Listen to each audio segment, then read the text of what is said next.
भगवान ने रामायण लिखा है, भागवत में रामायण और महाभारत में रामायण भी, भागवत भी, और भगवत गीता तो ही है, इसलिए महाभारत में सब कुछ है। इतना बड़ा बृहद ग्रंथ कहा गया है उसके विषय में कि जो महाभारत में है वही सब जगह है और जो इसमें नहीं है वो कहीं नहीं है। ऐसा अद्भुत ग्रंथ महाभारत।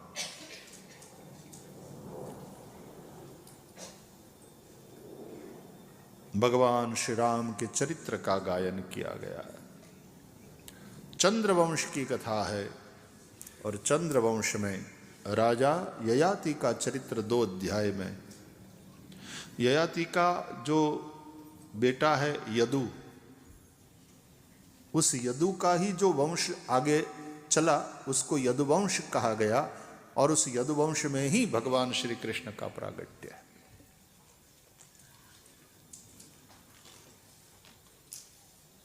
अनेक राजाओं, राजा ययाति के 2 पत्नी देवयानी और शर्मिष्ठा। शर्मिष्ठा से अनु, द्रुह्यु, पुरु 3 पुत्र। देवयानी से यदु और तुर्वसु 2 पुत्र।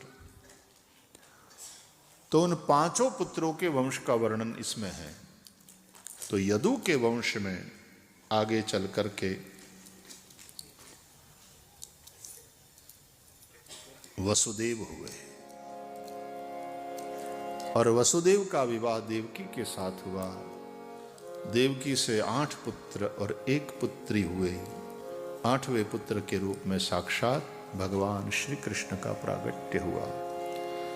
भगवान श्री कृष्ण के प्रागट्य का संक्षेप में वर्णन करके और फिर दशम स्कंद में प्रवेश किया तो राजा परीक्षित ने प्रार्थना करी, कथितो वंश विस्तारो भवता सोम सूर्ययोः राज्ञां चोभय वंश्यानां चरितं परमाद्भुतम् यदोश्च धर्मशीलस्य नितरां मुनिसत्तम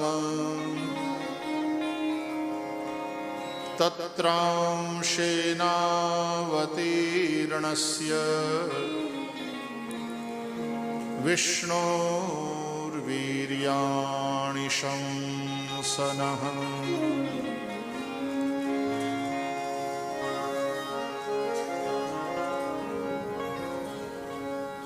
दशम स्कंद में भगवान के प्रागट्य की कथा है। नवस्कंद, नवदा भक्ति की यात्रा और भक्ति का फल भगवान। जहां भक्ति है वहां भगवान आते हैं ना। तो दशम स्कंद में भगवान का प्रागट्य। या तो दशम स्कंद भागवत का हृदय है और भगवान सबके हृदय में रहते हैं ना, तो जहां रहते हैं वहीं तो प्रकट होंगे। इसलिए दशम स्कंद में श्री कृष्ण का प्रागट्य। या तो और बहुत बढ़िया वाली बात करें तो आचार्यों ने यह भी समझाया है कि 9 महीने तक बच्चा मां के गर्भ में रहता है और 10वें महीने के प्रारंभ में बालक का प्रागट्य होता है। इसलिए दशम स्कंद में भगवान श्री कृष्ण का प्रागट्य। राजा परीक्षित ने शुकदेव जी को प्रार्थना करी, अब तो मेरे इष्ट देव भगवान श्री कृष्ण की कथा मैं विस्तार से सुनना चाहता हूं। किस प्रकार भगवान का प्रागट्य हुआ, किस प्रकार गोकुल में, ब्रज में उनकी लीला हुई, किस प्रकार मथुरा में भगवान ने लीला करी, किस प्रकार द्वारका में प्रभु पधारे और वहां पर लीलाएं करी, मैं विस्तार से सुनना चाहता हूं। भगवान मुझे ये बताइए, ये समझाइए कि दाऊजी महाराज बलभद्र जी रोहिणी के उदर से प्रकट हुए तो फिर वो देवकी मैया के 7वें पुत्र क्यों माने जाते हैं? क्यों? देवकी मैया के 7वें पुत्र भी बलभद्र है और रोहिणी के उदर से प्रकट हुए रोहिणी है। राजा परीक्षित ना प्रश्नों ने सांभળી सुखदेव प्रसन्न थया। सम्यक व्यवसिता बुद्धि तव राजर्षि सत्तम वासुदेव कथायां ते यज्जाता नैष्ठिकी रतिः। राजा तुम्हारी बुद्धि को धन्य है, तुम्हें भगवान की कथा में रति प्रीति हो गई है। तुम बार बार भगवान की कथा के विषय में प्रश्न पूछ रहे हो। चौथे दिन की संध्या होने जा रही थी, वहां गंगा के तट पर राजा ने कुछ न खाया न कुछ पिया। बोले तुमने इतने दिनों से कुछ खाया पिया नहीं, यदि भूख लगी हो प्यास लगी हो मैं कथा को थोड़ी देर के लिए विराम दूं, कुछ फल खा लो, गंगा जल पी लो। राजा परीक्षित हाथ जोड़े सामने बैठे हैं, आंख में आंसू है। भगवान खाने पीने में ही जिंदगी पूरी हो गई, कभी पेट भरा नहीं, कभी प्यास बुझी नहीं। अब तो जब तक यह शरीर है न कुछ खाना है न कुछ पीना है, बल केवल कान से हरि कथा का अमृत ही पीना। वो मुख से मेरी जिह्वा पिएगी तो भगवान नाम के अमृत को। जिह्वे सदैवं भज सुंदराणी नामानि कृष्णस्य मनोहराणि।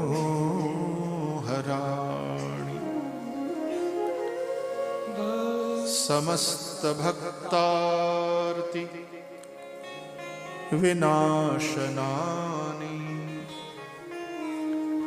गोविंद दामोदर माधवे।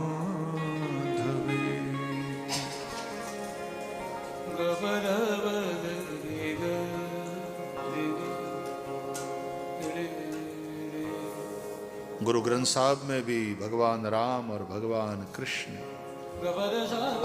अनेक संतों की वाणी को ग्रंथस्थ किया गया है ना गुरु ग्रंथ साहब। आज मैं मत्था टेकने गया था, कितना अच्छा है, बगल बगल में ही गुरुद्वारा है, यहाँ पर ये मंदिर है।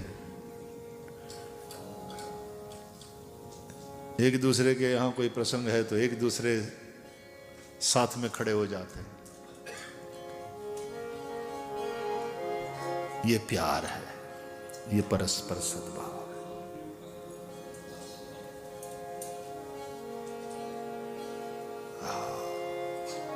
नानक देव जी को याद करते हैं। हे गोविंद हे गोपाल, हे गोविंद हे गोपाल, हे दयानिधान,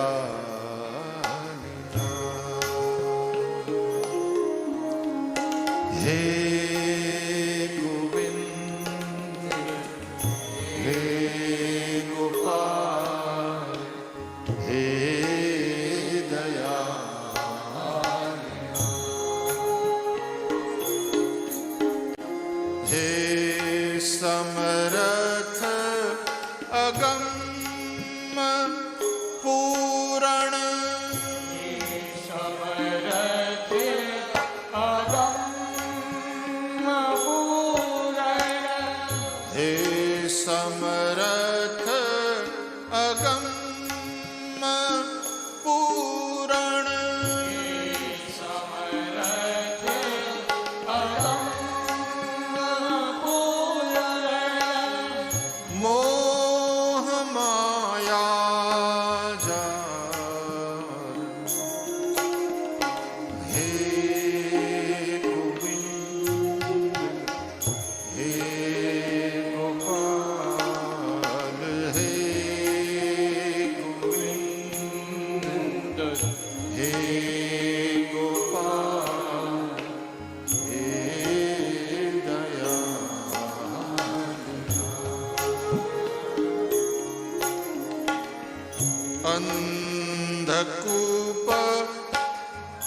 महाभयानक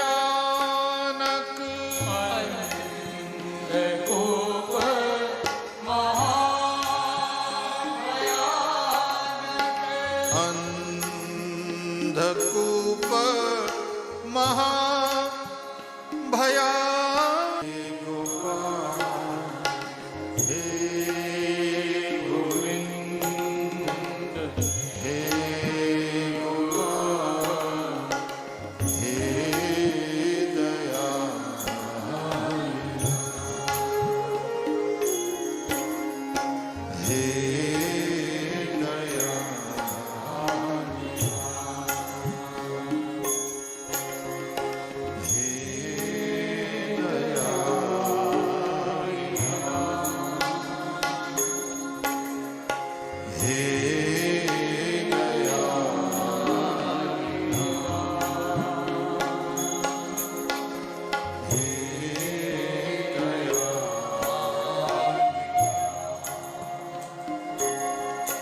बोले सो निहाल।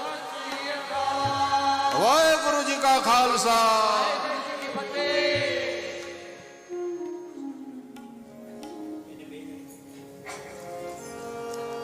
वाहेगुरु वाहेगुरु वाहेगुरु वाहेगुरु। धन्य है भारतवर्ष, हमारे इतने इतने धर्म, हमारी इतनी इतनी उपासना पद्धतियां। दशम पातशाह गुरु गोविंद सिंह जी महाराज के बाद फिर गुरु मानिए ग्रंथ, फिर ग्रंथ को गुरु मानने की बात।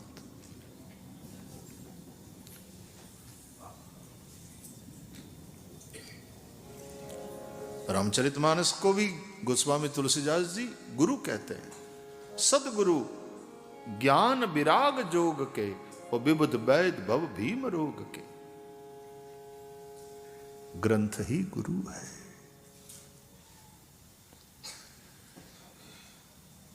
निष्ठा रखो, इसमें जो लिखी हुई बातें, कही हुई बातें, संतों ने जो बताई हुई बातें हैं। श्रद्धा का मतलब क्या है कि ये सारी बातें सत्य है, ऐसी दृढ़ निष्ठा का नाम श्रद्धा है। तो श्रद्धा रखो। श्रद्धावान लभते ज्ञानम, श्रद्धावान को ही ज्ञान होता है। ज्ञान की तो गाय का रूप बनाया, रोती हुई देवताओं के पास। इन सबके आध्यात्मिक अर्थ हैं साहब, नहीं तो पृथ्वी गाय का रूप बनाई और फिर गई, ये सब क्या है? एपिक है ये। तो इसमें जारी बातें जो है इस मिथोलॉजी में, तो उसकी उसका एक आध्यात्मिक अर्थ भी है, उसकी एक फिलॉसफी है उसमें, वो फिर कभी समझाएंगे। तो पृथ्वी गाय का रूप बनाई, अभी तो कथा सुन लो।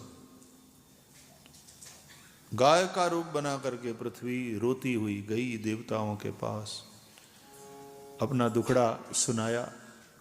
तो देवों ने कहा हम भी तुम्हारी तरह दुखी है, भगवान ही हमारी सहायता करेंगे। तो ब्रह्मादि सब देवता, साथ में शिव जी और गो रूप धारिणी पृथ्वी जाते हैं क्षीर सागर।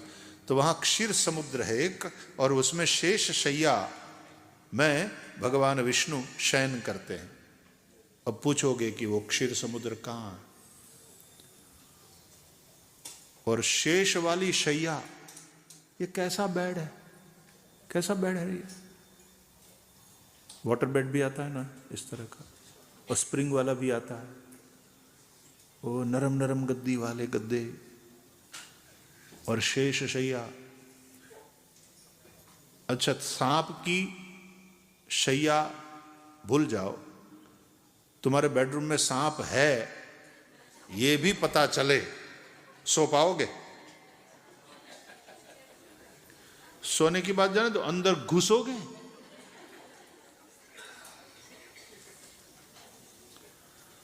और भगवान विष्णु शेष शैया में और सोते रहते हैं, शयन किए। लक्ष्मी जी चरण सेवा कर रही है,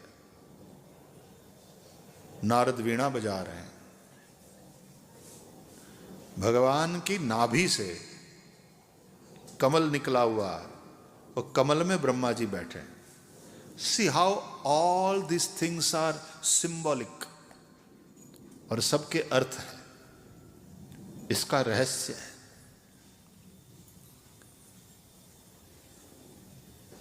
तो ब्रह्मा तो वहां उस कमल के आसन पर बैठे थे कि इन देवताओं के साथ साथ आए,